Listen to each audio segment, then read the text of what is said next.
امروہہ میں بچوں کی تعلیم کی حیثیت سے ان کا ہے ایک طریقے سے۔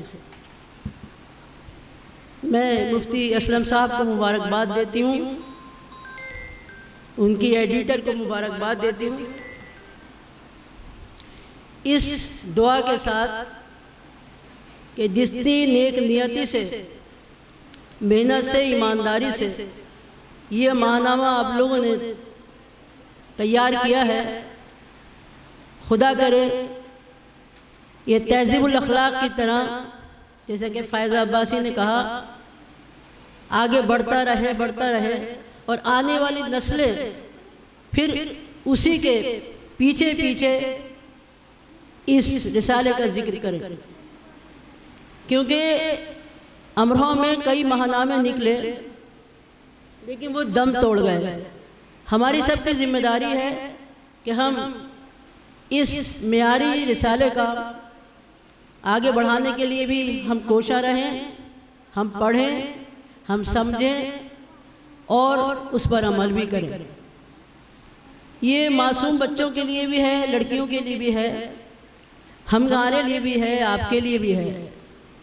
مقصد تعلیم ہے، اور تعلیم وہ ہے کہ جب مذہب اسلام میں قرآن پاک پر جب وحی نازل ہوئی تو اقرا سے ہوئی کہ پڑھو، اور وہ پڑھو نبی کریم صلی اللہ علیہ وسلم پر جب نازل ہوئی تو وہ آج تک 1415 سال گزر گئے، اس علم کو سب آگے بڑھا رہے ہیں، لیکن بدقسمتی ہے کہ جس مقصد سے اقرا کہا گیا وہ مقصد بڑھ تو رہا ہے لیکن اس شان سے نہیں بڑھ رہا ہے جیسی ہماری ذمہ داری تھی۔ آپ نبی کریم صلی اللہ علیہ وسلم نے جس طرح محنت سے تکالیف اٹھا کر اس علم کو آگے بڑھایا، وہ ایک تحفے کے طور پر ہمیں انسان بنا گیا، لیکن کیا ہم نے کبھی سوچا کہ ہم سے قرآن کیا پوچھے گا، کیا سوال کرے گا، جبکہ احادیث مبارکہ ہے، احادیث میں ہے کہ علم حاصل کرو چاہے چین جانا پڑے۔ علم کے لیے عمر نہیں ہوتی، علم کے لیے ماں کا آغوش اور آخری جگہ قبر ہے جہاں ہمارا حساب ہونا ہے، اور وہ ماں کا آغوش آپ لوگ ہیں، ماں کا آغوش ہم ہیں۔ ہمیں اپنے بچوں میں چاہے وہ لڑکا ہو یا لڑکی، علم کے ساتھ تربیت ضروری ہے، ادب ضروری ہے۔ ادب سے ہی انسانیت نکھرتی ہے۔ علم کو حصول روزی مت بنائیے، اس سے پیسہ کمانے کی مشین مت بنائیے، یہ بھی ضروری ہے دنیا میں، لیکن اس علم سے اڑوس کو پڑوس کو فیض حاصل کرائیے، ان کو دیکھیے کہ ہمارے اوپر کیا کیا ذمہ داری اللہ تعالیٰ نے دی ہے، اللہ کے رسول نے دی ہے۔ وہ علم سے نہیں، ادب سے بھی ہوتی ہے، تربیت سے بھی ہوتی ہے۔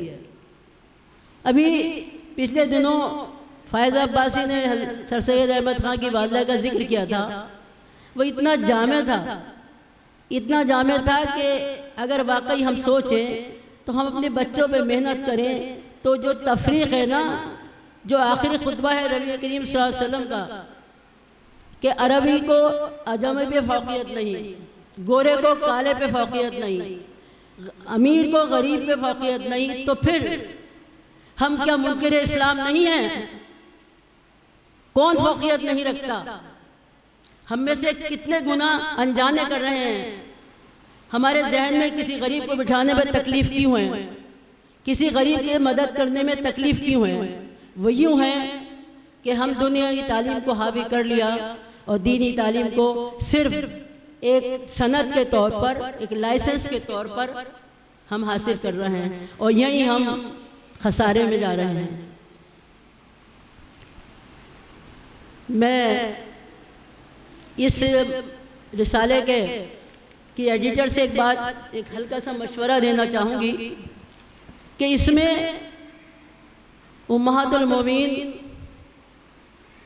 صحابہ کرام اور اس کے علاوہ جتنی اسلام میں نامور ہستیاں ہیں ان کے چھوٹے چھوٹے قصے اس میں ضرور شائع کریں، ایک صفحہ ایسا ضرور کریں کہ جس میں ان کا واقعہ ضرور ہو۔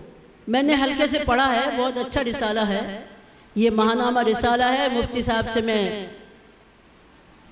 یہ کہنا چاہوں گی کہ جہاں بھی تعاون کی ضرورت ہو، جہاں بھی معاون کی ضرورت ہو، ہم بالکل تیار ہیں۔ اس نیک کام کے لیے کوئی ذکر کرنا نہیں ہے، اگر واقعی یہ کام کرنا ہے تو سب کو مل کے کرنا ہے، کوئی بھی کام آسان نہیں ہوتا۔ سر سید صاحب کا واقعہ سنایا فائز عباسی نے۔ فائز عباسی کو ایک بات اور بتاتی ہوں کہ جہاں آپ کا میرا رشتہ بہت قریب ہے، وہاں علی گڑھ یونیورسٹی کا اور امروہہ کا رشتہ بھی بہت قریب ہے۔ سب سے پہلے امروہہ میں یونیورسٹی بن رہی تھی، مسلم یونیورسٹی، لیکن بدقسمتی ہماری ہے کہ ہم جگہ نہ دے سکے اور سر سید احمد خان کو علی گڑھ جانا پڑا۔ مراد آباد بھی گئے، وہ مسلم ہیریٹیج کالج میں بھی گئے، لیکن ان کو جگہ نہیں ملی، اور یہ خوش نصیب ہے علی گڑھ والے کہ ان کو وہ سب کچھ نصیب ہو گیا۔ ہمارے یہاں وقار الملک کا نام تو آپ سواری نہیں کہ نہیں جانتی ہوں گی۔ وقار الملک نے اپنی تمام تر جائیداد، تمام تر جو کچھ ان کے پاس تھا، ایک سرمایہ دار، ایک زمیندار تھے وقار الملک صاحب، وہ سب کچھ یونیورسٹی کو دے دیا۔ ہم بھی فخر کرتے ہیں کہ ہماری بھی تھوڑی بہت حصہ داری علی گڑھ یونیورسٹی میں، لیکن علی گڑھ یونیورسٹی سے فیض حاصل کرنا بھی ہماری ذمہ داری ہے۔ یہ ایک وہ نہیں ہے کہ صرف پروفیسر ہیں، یہ نہیں ہے فائز عباسی کے ایک ٹیچر ہیں، یہ ایک سمبل ہے کہ علی گڑھ یونیورسٹی کیا ہوتی ہے۔ ان سے سیکھیے، جب بھی آتی ہیں بہت کچھ ہمیں بھی سیکھنے کا مطلب ہے، موقع ملتا ہے اور لگتا ہے کہ ہم ان کے طالب علم ہیں۔ تعلیم کے لحاظ سے ایک شعر پڑھنا چاہوں گی کہ تعلیم سے قوموں کی بدل جاتی ہے تقدیر،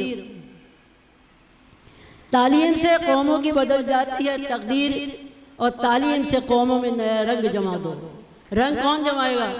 رنگ ہم جمائیں گے، آپ جمائیں گے، سب مل کے جمائیں گے، اور وہ تعلیم صرف ایک نہیں ہوگی۔ سیدھے ہاتھ میں آپ کا دین ہوگا، ایمان ہوگا، اور بائیں ہاتھ میں ہمارا وہ علم ہوگا جس سے ہمیں روزی ملتی ہے۔ اگر یہ دونوں کو آپ نے برابر حصہ ذمہ داری لے لی تو کوئی نہیں ہے کہ جو آپ کو روک سکے۔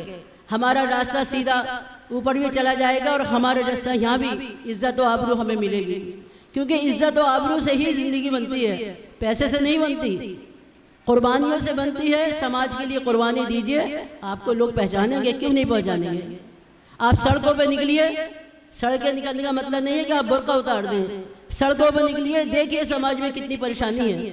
کورونا میں دیکھیے لوگ کتنے بھوکے مرے، جن کو کرنا تھا خدمت کر گئے، جن کو نہیں کرنا تھا انہوں نے پڑوس میں بھی نہیں دیکھا کہ کیا ایک پاؤ آٹا بھی ہے اس کے گھر میں۔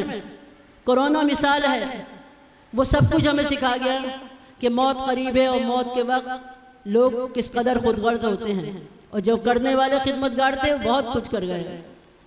ایک شعر میں حوالہ کچھ بھی مان لو، مد سہل ہمیں جانو، مد سہل ہمیں جانو، پھرتا ہے فلک برسوں، مد سہل ہمیں جانو، پھرتا ہے فلک برسوں، تب خاک کے پردے سے انسان نکلتا ہے۔ انسان ایسا نہیں نکلتا، ٹھوکریں کھاتا ہے، گھومتا ہے، ریسرچ کرتا ہے، تلاش کرتا ہے۔ ہم اگر تلاش نہیں کریں گے تو پھر ہمیں کون جانے گا؟ وہ خاک کی جو پردہ ہے اس کو کون ہٹائے گا؟ ہم ہی ہٹائیں گے، اٹھانے والا وہ ہے۔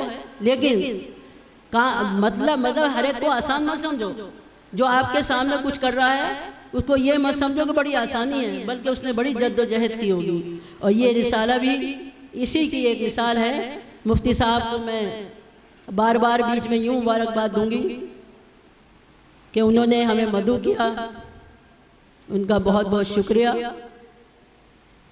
ڈائس پر ایڈیٹر صاحبہ بیٹھی ہیں، ڈاکٹر رانا پروین میری چھوٹی بہن ہے، اس پروگرام کی نگراں ڈاکٹر سہیلہ بیٹھی ہیں، جن کی محنت سے یہ سب منظر عام پہ آ گیا۔